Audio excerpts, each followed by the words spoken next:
Hello, welcome. आज हम लोग करने जा रहे हैं मॉडल पेपर क्लास 10th का मैथमेटिक्स का ऑब्जेक्टिव का जो है हम क्वेश्चन 1 to 25 आज करने जा रहे हैं। दिस इज स्टार्ट करते हैं।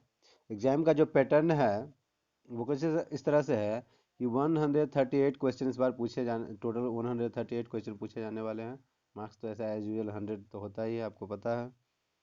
आज जो हम इसमें करने जा रहे हैं कुछ इंपॉर्टेंट पॉइंट्स पे चर्चा करेंगे आप कि 15 मिनट्स तो क्वेश्चन के लिए मिलता ही है। 3 आवर एंड 15 मिनट एग्जाम का टाइमिंग होता है, ड्यूरेशन होता है।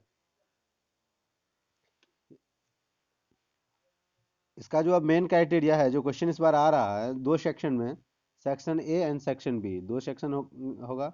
आसान है। सेक्शन ए ऑब्जेक्टिव टाइप है एंड सेक्शन बी बी जो है उसका डिस्क्रिप्टिव है। सेक्शन ए के जो क्वेश्चन है, टोटल 50 क्वेश्चन को आंसर देना है आपका, वो नेसेसरी है। 50 क्वेश्चन का जो सेक्शन ए से देना है, जिसमें टोटल नंबर ऑफ क्वेश्चन आपको ऑब्जेक्टिव से, सारा सेक्शन ए ऑब्जेक्टिव है जिसमें 100 ऑब्जेक्टिव पूछे जाएंगे, आपको ओनली उसमें से 50 आंसर देना है।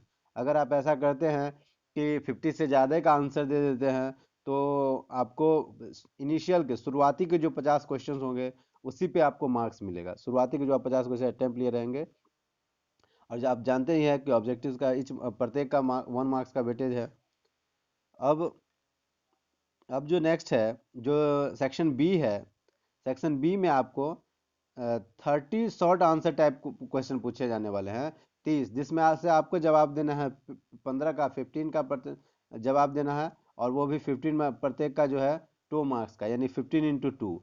15 क्वेश्चन आपको जवाब देना है, और जिसमें प्रत्येक क्वेश्चन 30 में से, और प्रत्येक क्वेश्चन 2 मार्क्स का। ओवरऑल ये 30 मार्क्स का क्वेश्चन हो गया। उसके अलावा 8 लॉन्ग आंसर टाइप है। 8 लॉन्ग आंसर टाइप जिसमें से आपको 4 का आंसर देना है, और उसमें से इच इच कैरी 5 मार्क्स, यानी आपको अगर 4 आंसर देते हो और प्रत्येक के लिए 5 मार्क्स हो गए तो 20 मार्क्स, और आपको 50 ऑब्जेक्टिव्स के तो आ ही रहे हैं। तो ओवरऑल क्या है, 100 मार्क्स का एग्जाम आपका तो है ही। अब इसमें जो है, देखिए मैं कुछ बातें आपको बताना चाहूँगा कि ये आसान होता है कि 30 में से आपको केवल 15 का देना है, और 100 ऑब्जेक्टिव्स में से 50 का ही देना है। ये मल्टीपल ऑप्शन है आपके पास। निश्चित ही आप किसी भी टॉपिक्स को पढ़ेंगे अच्छे से तो आप अच्छा स्कोर कर सकते हैं। ये अपॉर्चुनिटी है आप लोगों के पास। हम क्वेश्चन स्टार्ट करते हैं। फर्स्ट क्वेश्चन है 92/115। जो फर्स्ट क्वेश्चन है 92/115 का सरल सिंपलेस्ट फॉर्म जो होगा वो, इसको जब आप कैंसिल करेंगे तो 23 से कैंसिल होने के बाद ये जो बचता है 4/5 बचता है। तो B option is the correct option. Second number question है, दो परिमेय संख्याओं के बीच कितनी परिमेय संख्या हो सकती, दो परिमेय संख्याओं के बीच कितनी परिमेय संख्याएं हो सकती है। दो परिमेय संख्याओं के बीच अधिकतम कितनी परिमेय संख्या हो सकती है। तो आपको बता दें कि दो रैशनल नंबर के बीच में, दो परिमेय संख्याओं के बीच में इनफाइनाइट जो है परिमेय संख्याएं पॉसिबल है, रैशनल नंबर पॉसिबल है। लेकिन इसमें किसका दशमलव प्रसार शांत है। देखिए यहाँ जो है शांत प्रसार कहा जा रहा है, जबकि बहुतों का शांत है। एक्चुअली में ये क्वेश्चन थोड़ा सा इरर है, और शांत दशमलव पूछा जा रहा है। 7/88 होगा इसका answer. Which of the following, शून्य, इसका गुणनफलों का शून्यकों का गुणनफल क्या होगा। यहाँ आप देखिए शून्यकों का गुणनफल निकाल, यहाँ जो है आप जान रहे हैं क्वाड्रेटिक इक्वेशन का जो जनरल फॉर्म होता है ax² + bx + c होता है। अल्फा और अल्फा इंटू बीटा प्रोडक्ट जो है गुणनफल जो होता है उसका रूट का, वो c/a होता है। यहाँ थोड़ा सा चेंज कर दिया है, और ये जो एक्चुअली ये जो होता है ये c का काम करता है, ये कांस्टेंट होता है, और यहाँ x जो वेरिएबल y² है उसका कोफिशिएंट a होता है। तो यहाँ जो हो जाएगा c/a मतलब d/a/d हो जाएगा। जो तो right answer is D option is the correct option. आइए नेक्स्ट क्वेश्चन करते हैं। फिफ्थ नंबर क्वेश्चन करते हैं। ये तो कर चुके हैं। फिफ्थ नंबर है, इसका परिमेयीकरण, रैशनलाइजिंग फैक्टर क्या होगा। तो √18 को आप लिखा जा सकता है 9 × 2, और 9 का हो जाएगा 3√2। तो इसको अगर हम √2 से मल्टीप्लाई कर दें तो रैशनल, तो इसका रैशनलाइजिंग फैक्टर जो है √2 होगा। नेक्स्ट क्वेश्चन, सबसे छोटी अभाज्य संख्या क्या है। सबसे छोटी अभाज्य संख्या क्या है। सबसे छोटी अभाज्य संख्या भी जो है 2 होता है। स्मॉलेस्ट प्राइम नंबर जो है 2 है। इवन प्राइम नंबर भी पूछे तो यही दो ही है। आपसे पूछा जा रहा है A is equal to B X plus R है, इस कंडीशन में ए बाय और बी तो पॉजिटिव है, लेकिन आर के लिए एक क्राइटेरिया होता है, R is greater than equal to zero but less than equal to to.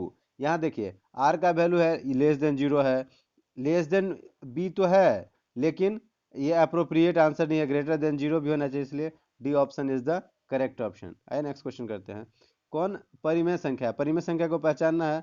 देखिए इस डी ऑप्शन को देखिए, रूट फाइव से रूट फाइव कैंसिल होने के बाद सिक्स एक परिमेय संख्या आता है, तो यही एक परिमेय संख्या होती है। नेक्स्ट क्वेश्चन है कि द्विघात समीकरण इतना कि शून्यक निकालना है आपको। जब इसका फैक्टर तोड़ेंगे आप तो x square plus seven x plus five x plus 35 होगा, और दो दो फैक्टर हो जाएगा, x plus seven x plus five, x का वैल्यू -7 और -5, यानी दोनों रूट जो है वो निगेटिव है, दोनों ऋणात्मक रूट हो गए, बोथ आर निगेटिव। अपरिमेय संख्या पहचानना है।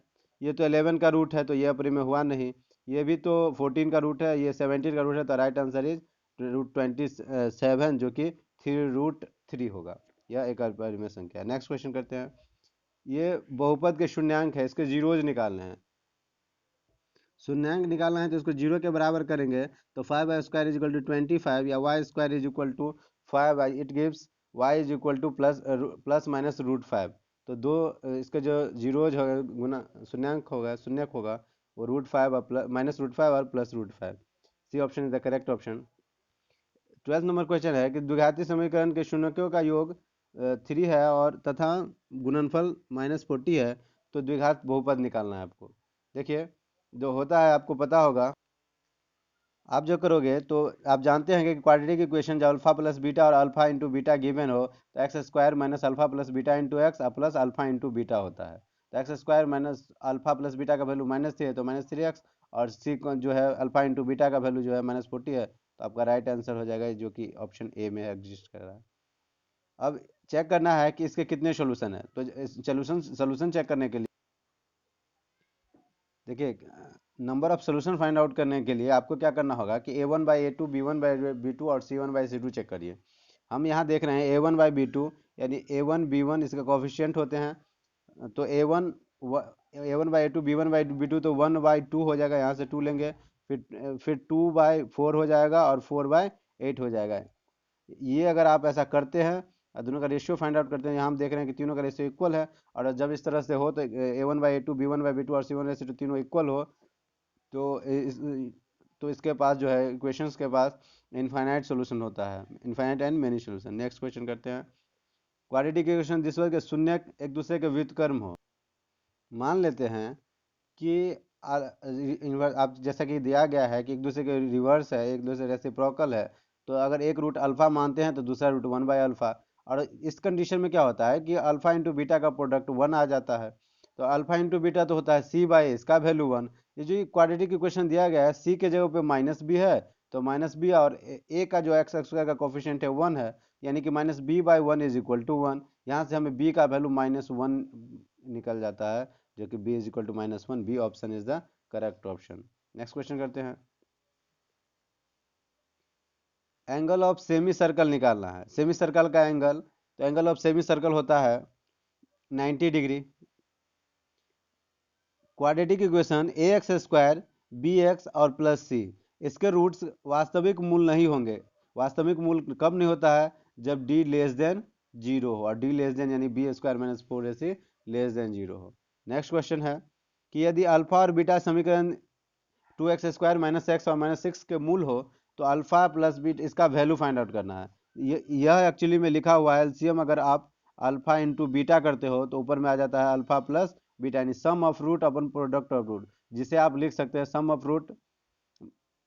अब ये जो रिजल्ट आएगा alpha plus sum of root जो है, ये तो -b/a होता है और प्रोडक्ट ऑफ रूट होता है c/a, तो ये a से a कैंसिल होने के बाद बचा -b/c -b। इस जो क्वाड्रेटिक इक्वेशन दिए गए हैं इसमें b का वैल्यू -1 है और c का वैल्यू -6 है, ये दोनों कैंसिल होने के बाद रिजल्ट आता है 1/6, जो कि ऑप्शन सी में अवेलेबल है। Option C is the correct option. आइए नेक्स्ट क्वेश्चन करते हैं। दिया गया है 21st term of the AP, ये गिवन एपी है, इसका 21st टर्म निकालना है हमें। यहाँ जो है Tn का is equal to A plus N minus one into D formula होता है। फर्स्ट टर्म है -3 और n माइनस वन और इंटू डी का वैल्यू आ जाता है 7। जब second time minus first term करोगे चार माइनस माइनस 3 तो 7 आ जाएगा। -3 या प्लस 20 बनता है 20 फर्स्ट माइनस 1 तो 20 इंटू 7, यह रिजल्ट देता है 137 कि D option is the correct option. Next question है कि कौन सा जो है द्विघात समीकरण है। द्विघात समीकरण चेक करना है। देखिए इसको जरा गौर से देखिए। एक्चुअली में यह तो द्विघात समीकरण है ही नहीं, ये क्वाड्रेट पोलिनोमियल है ही नहीं। पोलिनोमियल होना चाहिए इसको पहले क्वाड्रेटिक होने के लिए, तो यह द्विघात समीकरण है। इसमें भी देखिए रेशियो में है, अगर एलसीएम लेंगे तो पावर 4 हो जाएगा। यहाँ भी पॉसिबल नहीं है, पावर 4 हो जाता है, तो तीन ऑप्शन रिजेक्ट हुए। This one is the correct option. यह द्विघात समीकरण आप सॉल्व करेंगे तो रिजल्ट मिल जाएगा आपको। इसका कौन सा पद जीरो है, तो टी एन को जीरो के बराबर अगर आप करते हो, जो कि ए प्लस, इसका फर्स्ट टर्म हो जाता है 80 and the second term is 76, तो आप डी निकालेंगे तो -4 आ जाएगा। अब डी अगर हमारा -4 है तो हमें कैलकुलेट करना T N is equal to zero, तो A plus 80 into N minus one into -4 is equal to zero. यहाँ से एन माइनस वन को यहाँ लिख दे, -4 डी है, और 80 उधर शिफ्ट कर तो -80। जब -4 से -80 को काटेंगे तो 20 रिजल्ट देगा। It gives N minus one is equal to 20 या एन इज इक्वल टू 21 21वां टर्म जो है इसका जीरो हो जाएगा। आइए नेक्स्ट क्वेश्चन करते हैं। समांतर श्रेणी का एक टर्म गिवन है, हमें डी निकालना है। इसके लिए आप क्या करेंगे, पहले टी एन पता है तो टी1 निकालिए। तो 6 minus four into one, it gives us 6 minus four, जो कि हमें 2 दे देगा। वहीं टी सेकेंड निकालेंगे तो 6 माइनस फोर इंटू टू, जो कि हमें देगा 4, सॉरी -2। दोनों का डिफरेंस -2 और -2 निकालेंगे तो -4। It gives us D is equal to -4। C option is the correct option. आइए नेक्स्ट क्वेश्चन करते हैं। इसमें कौन सा टर्म जो है समांतर श्रेणी में है, तो आप इस वाले पे फोकस करिए। 3/2, देखिए इसका जो जो भी टर्म है, इसका बाद है सेकेंड टर्म है T2 है -1/2। इस दोनों को घटाते हैं, इस दोनों को आप सब्ट्रैक्ट करते हैं। इसके टर्म का डिफरेंस अगर करते हैं, second term minus first term 1/2 minus 3/2, तो ये हमें -1 देता है। या third term minus second term करते हैं तो ये भी -1 देता है। यही रिजल्ट जो है एपी का है। C option is the correct option. नियामक बिंदु के नियामक क्या है, मूल बिंदु के नियामक 0 0 होता है। ओरिजिन का जो है कोऑर्डिनेट 0 0 होता है।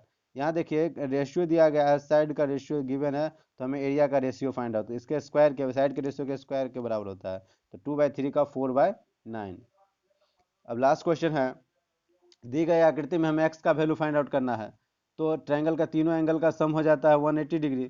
तो ये बचा 150 प्लस 60 मिलकर के 110, तो 180 माइनस 110, ये रिजल्ट हो जाएगा 70। ऐसे वर्टिकली अपोजिट एंगल से ये भी हो जाएगा 70। C option is the correct option. Video देखने के लिए बहुत बहुत धन्यवाद। Thank you.